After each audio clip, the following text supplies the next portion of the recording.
ಶಕ್ತಿ ಅಂತ ಹೇಳ್ತಾರೆ. ಯಾವುದೇ ಒಂದು ಪಕ್ಷಕ್ಕೆ ಶಕ್ತಿ ಅಂತ ಹೇಳಿದ್ರೆ ಕಾರ್ಯಕರ್ತರು, ಸಕ್ರಿಯ ಕಾರ್ಯಕರ್ತರು, ಸಮಾಜಕ್ಕೂ ಸಮಾಜಮುಖಿಯಾಗಿ ಕೆಲಸ ಮಾಡ್ತಕ್ಕಂಥ ಕಾರ್ಯಕರ್ತರ ಅವಶ್ಯಕತೆ ಇದೆ. ಇವತ್ತು ಸಂಸದರಾಗಿ ಆಯ್ಕೆಯಾಗಿ ಮಂತ್ರಿಯಾಗಿರ್ತಕ್ಕಂಥ ಶೋಭಾ ಕರಂದ್ಲಾಜೆಯವರು ಹಾಗೂ ಗೋಪಾಲಯ್ಯನವರು ನಾವೆಲ್ಲ ಕಾರ್ಯಕರ್ತರಿಗೆ ಹೆಚ್ಚು ಸದಸ್ಯತ್ವ ಮಾಡಿರ್ತಕ್ಕಂಥದ್ದು, ಕೃತಜ್ಞತೆ ಹೇಳ್ತಕ್ಕಂಥ ಕಾರ್ಯಕ್ರಮ ಇತ್ತು. ಹೊಸ ವರ್ಷದ ಶುಭಾಶಯಗಳನ್ನ ಕೋರೋದ್ರ ಜೊತೆಗೆ ಸಕ್ರಿಯ ಕಾರ್ಯಕರ್ತರಿಗೆ ಕೃತಜ್ಞತೆ ಹೇಳ್ತಕ್ಕಂಥದ್ದು ಇವತ್ತು ಬಹಳ ಮುಖ್ಯ. ಪ್ರತಿ ವಾರ್ಡ್ಗಳಲ್ಲಿ, ಪ್ರತಿ ಬೂತ್ಗಳಲ್ಲಿ ಇರ್ತಕ್ಕಂಥ ಹಲವಾರು ಸಮಸ್ಯೆಗಳನ್ನು ಸ್ಪಂದಿಸಲಿಕ್ಕೆ ಕಾರ್ಯಕರ್ತರೇ ಮುಖ್ಯ. ನಾನು ಸಹ ಹೇಳಿದ್ದೇನೆ, ಇವತ್ತು ಕಿತ್ತು ತಿಂತಾ ಇರ್ತಕ್ಕಂಥ ನಿರುದ್ಯೋಗ ಸಮಸ್ಯೆ, ಕೇಂದ್ರ ಸರ್ಕಾರದಲ್ಲಿ ಕೊಡ್ತಕ್ಕಂಥ ಕಾರ್ಯಕ್ರಮಗಳು ಹೆಚ್ಚು ಪರಿಣಾಮಕಾರಿಯಾಗಲಿ ನಮ್ಮ ಕ್ಷೇತ್ರದಲ್ಲಿ, ಬೆಂಗಳೂರು ಉತ್ತರದಲ್ಲಿ ಆಗಿ ನರೇಂದ್ರ ಮೋದಿಯವರ ಕನಸನ್ನು ನನಸು ಮಾಡೋಣ ಅಂತಕ್ಕಂಥ ಒಂದು ಮನವಿಯನ್ನು ಮತ್ತು ಒಂದು ಆಗ್ರಹವನ್ನು ನಾನು ಇಟ್ಟಿದ್ದೇನೆ. ಇವತ್ತು ಸಂಕ್ರಾಂತಿ ಹಬ್ಬ ಬರ್ತಾ ಇದೆ 14ನೇ ತಾರೀಕು. ಅದಕ್ಕಿಂತ ಮುಂಚೆ ಬರ್ತಕ್ಕಂಥದ್ದೇ ರಾಷ್ಟ್ರೀಯ ಯುವ ದಿನ, ಸ್ವಾಮಿ ವಿವೇಕಾನಂದರ ಜನ್ಮದಿನ.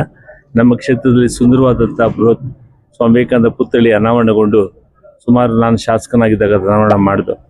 ಇವತ್ತು ರಾಷ್ಟ್ರೀಯ ಯುವ ದಿನವನ್ನು ಒಂದು ವಾಕಥಾನ್ ಹಾವನೂರು ಸರ್ಕಲ್ನಿಂದ ಬಸವೇಶ್ವರದಲ್ಲಿರ್ತಕ್ಕಂಥ ಹಾವನೂರು ಸರ್ಕಲ್ನಿಂದ ಬೆಳಿಗ್ಗೆ 6 ಗಂಟೆಗೆ ಅಲ್ಲಿ ಸೇರಿ ಅಲ್ಲಿಂದ ಇಲ್ಲಿವರೆಗೂ ಅಂದರೆ ಸ್ವಾಮಿ ವಿವೇಕಾನಂದರ ಪುತ್ಥಳಿವರೆಗೂ ಇವತ್ತು ವಾಕಥಾನ್ ಮಾಡ್ತಾ ಇದ್ದೇವೆ. ನಡಿಗೆ ರಾಷ್ಟ್ರೀಯ ಯುವ ದಿನದ ಅಂಗವಾಗಿ ಯುವಜನ ಜಾಗೃತಿ ನಡಿಗೆ, ಅದನ್ನ ವಿಜೇಂದ್ರರವರು ಉದ್ಘಾಟನೆ ಮಾಡೋರಿದ್ದಾರೆ. ನಮ್ಮ ರಾಜ್ಯಾಧ್ಯಕ್ಷರು ಬಿಜೆಪಿಯ ರಾಜ್ಯಾಧ್ಯಕ್ಷರು ಬರ್ತಾರೆ, ಅವರು ಉದ್ಘಾಟನೆ ಮಾಡ್ತಾರೆ. ನೀವೆಲ್ಲ ಬನ್ನಿ. ಇಂದಿನ ಯುವಜನಾಂಗ ಮೂಲವಾಹಿನಿಗೆ ಬರಬೇಕು.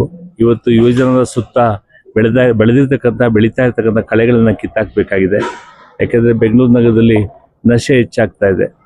ಮಾದಕ ದ್ರವ್ಯಗಳು, ಮಾದಕವಾಗಿರ್ತಕ್ಕಂಥ ವಸ್ತುಗಳು ಹೆಚ್ಚು ಸೇವನೆ ಮಾಡ್ತಕ್ಕಂಥ ದಿಕ್ಕಿನಲ್ಲಿ ಪ್ರಚೋದನೆ ಆಗ್ತಾ ಇದೆ. ಇವೆಲ್ಲದರಿಂದ ಮುಕ್ತ ಮಾಡದೇ ಹೋದರೆ ಬಹುಶಃ ಭವಿಷ್ಯ ಭಾರತವನ್ನು ನಾವು ದುರ್ಬಲಗೊಳಿಸಂಗಾಗ್ತದೆ. ಯುವಜನರೇ ದೇಶದ ಆಸ್ತಿ.